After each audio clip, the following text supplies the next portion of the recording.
If you follow me on my various social media platforms, you may have seen about a month ago when I posted that I am a part of the Mindseye creator program. And then you may have seen that I haven't said anything about it since. I had a lot of videos that I'd been working on for a long time and kind of needed to come out a little sooner, so this kind of went to the wayside. But it's currently May 15th as I'm recording this, and Mindseye is coming out on June 10th. So I have a little less than a month to talk about it, and I really feel like I need to because I'm not seeing any coverage for this game at all. I'm hardly seeing anybody even mention that it exists. Now, when I joined this creator program, they asked me to do a reaction to their pre-order trailer. The thing is, I don't do reactions here. I've never done reactions, so it would feel very disingenuous for me to do one for a partnership.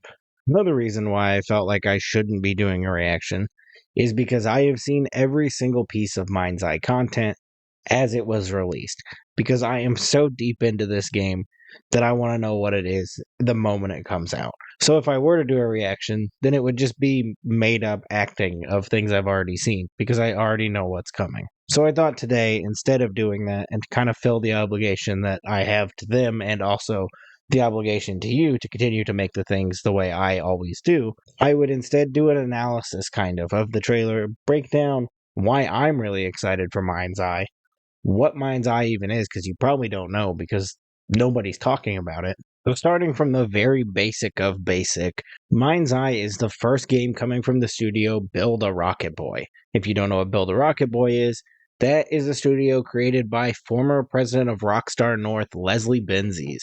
Leslie worked on games like Grand Theft Auto 3, Vice City, San Andreas, and left after finishing Grand Theft Auto 5. The game is produced by IO Interactive, the company that makes Hitman and that James Bond game that we're all really excited for.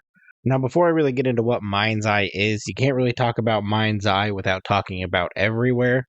Everywhere is that creation engines for users to create and share their games with other people, and it uses assets from games like Mindseye and also its own assets and the other games that will be coming from Build a Rocket Boy later.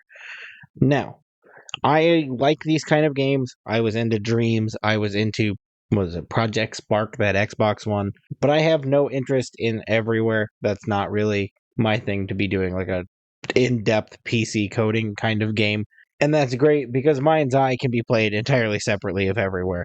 It is its own standalone game. You don't have to worry about Everywhere. These are two separate products. And like I said, I have no interest in Everywhere.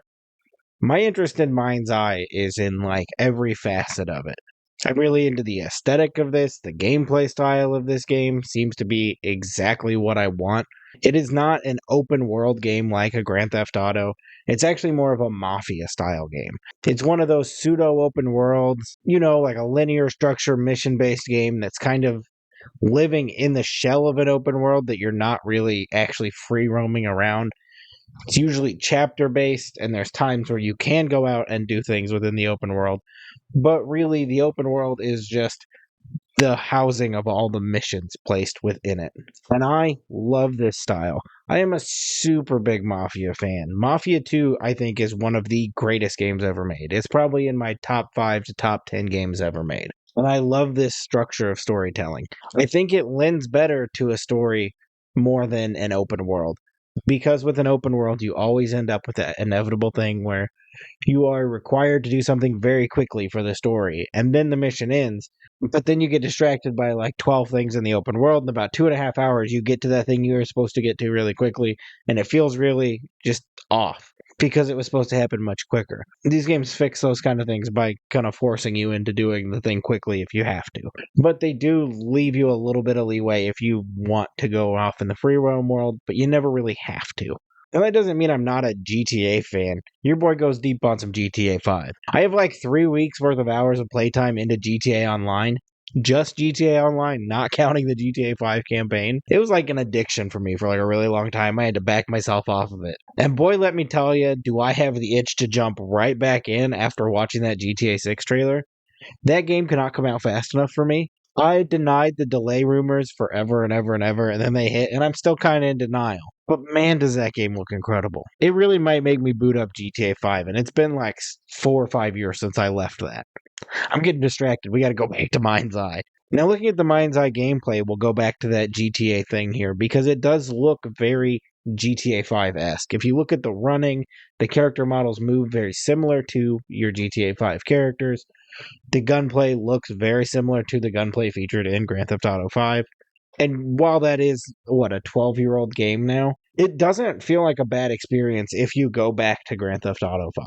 You're not like, the controls are awkward. Like, say, if you were to go back to a San Andreas where the aiming is really weird and it feels kind of stiff and the driving is all clunky, Grand Theft Auto 5 still feels good. Don't get me wrong, the game's like a slow, awful mess to try to do what you want to do online. But the general gameplay of it still feels fantastic all these years later. And I'm sure this is a much more polished, smoother experience than what GTA 5 is now. And it really looks like everything GTA 5 to a T. Even the driving has the same motion looking style. It all just looks like GTA 5, which makes sense coming from Leslie. You may also have noticed during this that this is set in the near future. I mean, clearly there's robots running around. We don't have robots like that, except for, like the same old robot on the John Mulaney show. But those are only on the John Mulaney show. Those definitely aren't anywhere in the real world. But it has that very cyberpunky, Blade Runner, futuristic aesthetic. I tried to get the word out. But it also looks kind of modern enough in its setting. It's not so futuristic that you're like in a Mass Effect world. If we jump over to the story of Mindseye, you follow this main character, Jacob Diaz, who was this Secret Service style soldier. And Jacob is implanted with a mysterious neural implant called a mind's eye, which is now causing him memory loss and flashbacks. And the story picks up with Jacob getting to Red Rock, the location of this game, where he tries to figure out the secrets behind the mind's eye and figure out what had happened to him that he's lost in his memory. Now let me get real with you for a minute. I'm not saying I'm like a Law and Order guy, but I do secretly really love me some procedural based television. iZombie, Lucifer. If you make it kind of supernaturally, I'm all in on the procedural based television. Give me a little mystery to figure out by the end. I'm a sucker for a good mystery. And that's what this game is trying to give us. Just a little mystery of what is this thing? Why don't I remember stuff? So I'm all in on the story as well. Now, clearly, this is a much more serious thing than a GTA game, which GTA originally was serious before, all the jetpacks and flying cars and such, which would actually be kind of fitting for this game, seeing as how it's in a futuristic setting. So if Jacob Diaz had a jetpack, you wouldn't think otherwise. But I doubt that's the space this game is going. It's not an open world. It's entirely single player. It is just a good old-fashioned linear story-based game that doesn't seem like it's going to overstay its welcome. It looks like there's obviously a little more than just those little pieces of story that they've put out. Clearly in the trailer, there's some political commentary going on there. They don't give me a bunch of information in this creator program. I have just went deep to try to find all these things for you. But my biggest confusion about Mindseye is why nobody's talking about it. It's coming from a massive name in the industry. We're talking about Leslie Benzies. Is it the fact that it's tied to everywhere and everywhere is kind of a confusing product, so people think this is not going to be good or they're confused by it? Is it a lack of marketing on Mindseye part? It just confuses me why no one seems to be mentioning this game. It showed up at PlayStation showcases, at the Game Awards, I believe it was at Gamescom, but yet every time it shows up, people just kind of brush past it and move on to the next thing. I feel like this is really going to be like a sleeper hit for this year, especially with GTA 5 being delayed out of the year. But it is interesting that it is going to come right up to a competitor of Mafia the Old Country. But I can't really get an answer for those questions. Someone will have to tell me. You can go ahead and tell me if you want in the comments. And I guess we'll jump into the end of it because that's about all I got. Sorry, it's a little short one today. Usually I like to run these things like 20 minutes to an hour and a half. But today you're just getting a short little guy. And if you like the longer or the shorter little guys, go ahead and subscribe to me. You can see the things that I normally do here, such as other unscripted or long-form scripted, very edited things. Share this with one of your friends. I'm sure you know somebody else that's like, what the hell is Mindseye? And if you're looking for other ways to hang out with me, swing by on a Friday night around 9-ish p.m. Central Time, usually around 9:30, but I try to hit that 9 o'clock mark.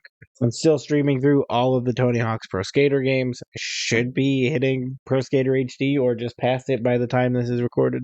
we'll see how the stream goes in between when I record this and when I post it. And if you're busy Friday and you want to talk to me through the rest of the week, you can hop in the Blaster Goblin public Discord and see what we got going on there. We're talking games, we're talking music, we're talking movies, we're just doing bits and hating on Fresca. So drop in there. It'll be linked in the description, along with blastergoblin.com if you want to see everything I'm doing, links to all my stuff, and buy yourself one of them sick t-shirts. There's 3 of them, and they're all pretty sick. And that's all I got. I'll see you next time. Well, you'll see me next time. That's not really how this thing works. I don't really see you. I mean, you could, I guess, like, send me a picture or something of you watching it. You can do, like, the down angle from here if you want, of your chin, so it looked like I was looking through your phone. Because I assume you're like this while you're doing it. All right, bye.